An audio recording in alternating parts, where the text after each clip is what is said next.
Day 6 Sita ಸ್ವಯಂವರ ಮತ್ತು ಶಿವಧನುಸ್ಸು ಮುರಿತ. ಮಹರ್ಷಿ ವಿಶ್ವಾಮಿತ್ರರು ಶ್ರೀರಾಮ ಮತ್ತು ಲಕ್ಷ್ಮಣರನ್ನೂ ಕರೆದುಕೊಂಡು ಮಿಥಿಲಾ ನಗರಕ್ಕೆ ಬಂದರು. ವಿಶ್ವಾಮಿತ್ರರು ಮಿಥಿಲಾಗೆ ಬಂದಾಗ ರಾಜ ಜನಕ ಮಹಾರಾಜರು ಅವರನ್ನು ಅತ್ಯಂತ ಗೌರವದಿಂದ ಸ್ವಾಗತಿಸಿದರು. ಅವರು ರಾಮ ಮತ್ತು ಲಕ್ಷ್ಮಣರನ್ನು ನೋಡಿ ಆಶ್ಚರ್ಯಪಟ್ಟರು. ಅವರ ಮುಖದಲ್ಲಿ ತೇಜಸ್ಸು ಮತ್ತು ಶಾಂತಿ ಕಾಣಿಸುತ್ತಿತ್ತು. ಜನಕ ಮಹಾರಾಜರು ಕೇಳಿದರು, ಈ ಇಬ್ಬರು ಧೈರ್ಯಶಾಲಿ ಯುವಕರು ಯಾರು? ಅದಕ್ಕೆ ವಿಶ್ವಾಮಿತ್ರರು ಹೇಳಿದರು, ಇವರು ಅಯೋಧ್ಯೆಯ ರಾಜ ದಶರಥನ ಪುತ್ರರು, ಶ್ರೀರಾಮ ಮತ್ತು ಲಕ್ಷ್ಮಣ. ಜನಕ ಮಹಾರಾಜರು ತುಂಬಾ ಸಂತೋಷಪಟ್ಟರು. ಸೀತಾದೇವಿಯ ಮೊದಲ ನೋಟ. ಒಂದು ದಿನ ಸೀತಾದೇವಿ ಅರಮನೆಯ ತೋಟದಲ್ಲಿದ್ದಾಗ ಅವಳು ಮೊದಲ ಬಾರಿ ಶ್ರೀರಾಮನನ್ನು ಕಂಡಳು. ರಾಮನ ಶಾಂತ ಸ್ವಭಾವ, ವಿನಯ ಮತ್ತು ತೇಜಸ್ಸು ನೋಡಿ ಸೀತಾದೇವಿಯ ಮನಸ್ಸು ಸಂತೋಷದಿಂದ ತುಂಬಿತು. ಆ ಸಮಯದಲ್ಲಿ ಮಿಥಿಲಾದಲ್ಲಿ ಒಂದು ದೊಡ್ಡ ಕಾರ್ಯಕ್ರಮ ನಡೆಯಲಿತ್ತು. ಅದು ಸೀತಾದೇವಿಯ ಸ್ವಯಂವರ. ಸೀತಾದೇವಿ ರಾಜ ಜನಕರ ಪುತ್ರಿ. ಆಕೆ ಅತ್ಯಂತ ಸುಂದರ, ಧರ್ಮನಿಷ್ಠ ಮತ್ತು ಪವಿತ್ರಳಾಗಿದ್ದಳು. ಶಿವಧನುಸ್ಸಿನ ಸವಾಲು. ಜನಕ ಮಹಾರಾಜರು ಒಂದು ದೊಡ್ಡ ಪ್ರತಿಜ್ಞೆ ಮಾಡಿದ್ದರು.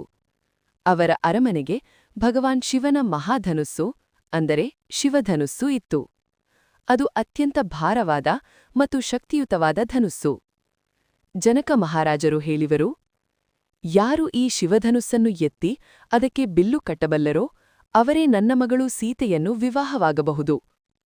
ಈ ಸವಾಲಿಗೆ ಅನೇಕ ರಾಜರು ಮತ್ತು ವೀರರು ಬಂದರು. ಆದರೆ ಯಾರಿಗೂ ಆ ಧನುಸ್ಸನ್ನು ಎತ್ತಲು ಕೂಡ ಸಾಧ್ಯವಾಗಲಿಲ್ಲ. ರಾಮನ ಆಗಮನ. ಮಹರ್ಷಿ ವಿಶ್ವಾಮಿತ್ರರು ರಾಮ ಮತ್ತು ಲಕ್ಷ್ಮಣರನ್ನು ಸಭೆಗೆ ಕರೆದುಕೊಂಡು ಹೋದರು.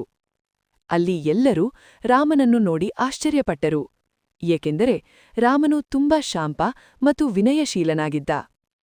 ವಿಶ್ವಾಮಿತ್ರರು ರಾಮನಿಗೆ ಹೇಳಿದರು, ರಾಮ, ನೀನು ಈ ಶಿವಧನುಸ್ಸನ್ನು ನೋಡಬಹುದು. ರಾಮನು ಭಕ್ತಿಯಿಂದ ಧನುಸ್ಸಿನ ಬಳಿ ಹೋಗಿ ಅದನ್ನು ಸುಲಭವಾಗಿ ಎತ್ತಿದರು. ಶಿವಧನುಸ್ಸು ಮುರಿತ. ರಾಮನು ಧನುಸ್ಸಿಗೆ ಬಿಲ್ಲು ಕಟ್ಟಲು ಪ್ರಯತ್ನಿಸಿದಾಗ ಆ ಧನುಸ್ಸು ದೊಡ್ಡ ಶಬ್ದದೊಂದಿಗೆ ಮುರಿದುಹೋಯಿತು. ಆ ಶಬ್ದವು ಸಂಪೂರ್ಣ ಮಿಥಿಲಾ ನಗರದಲ್ಲಿ ಕೇಳಿಸಿತು. ಸಭೆಯಲ್ಲಿದ್ದ ಎಲ್ಲರೂ ಆಶ್ಚರ್ಯದಿಂದ ನೋಡಿದರು. ಸೀತಾದೇವಿಯ ಆಯ್ಕೆ. ಸೀತಾದೇವಿ ರಾಮನನ್ನು ನೋಡಿ ಸಂತೋಷಪಟ್ಟಳು. ಅವಳು ರಾಮನ ಬಳಿಗೆ ಬಂದು ಹಾರವನ್ನು ಅಂದರೆ ಮಾಲೆಯನ್ನು ಹಾಕಿದಳು. ಇದರಿಂದ ರಾಮ ಮತ್ತು ಸೀತೆಯ ವಿವಾಹ ನಿರ್ಧಾರವಾಯಿತು. ರಾಜ ಜನಕರು ತುಂಬಾ ಸಂತೋಷಪಟ್ಟರು ಮತ್ತು ಹೇಳಿದರು, ಇಂದು ನನ್ನ ಮಗಳು ಸೀತೆಗೆ ಯೋಗ್ಯವಾದ ವರ ಸಿಕ್ಕಿದ್ದಾನೆ. ಈ ಘಟನೆಯ ಸಂದೇಶ.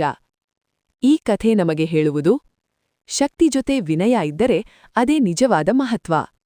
ದೇವರ ಅನುಗ್ರಹ ಇದ್ದರೆ ಅಸಾಧ್ಯವೂ ಸಾಧ್ಯವಾಗುತ್ತದೆ. ಸತ್ಯ ಮತ್ತು ಧರ್ಮದ ಮಾರ್ಗದಲ್ಲಿ ನಡೆಯುವವರಿಗೆ ಸದಾ ಜಯ ಸಿಗುತ್ತದೆ. ಈ ಮಾಹಿತಿ ನಿಮಗೆ ಉಪಯುಕ್ತವಾಗಿದೆ ಎಂದು ಭಾವಿಸುತ್ತೇನೆ. ವಿಡಿಯೋ ಇಷ್ಟವಾದಲ್ಲಿ ಲೈಕ್ ಮಾಡಿ, ಶೇರ್ ಮಾಡಿ ಮತ್ತು ಚಾನೆಲ್ಗೆ ಸಬ್ಸ್ಕ್ರೈಬ್ ಮಾಡುವುದು ಮರೆಯಬೇಡಿ.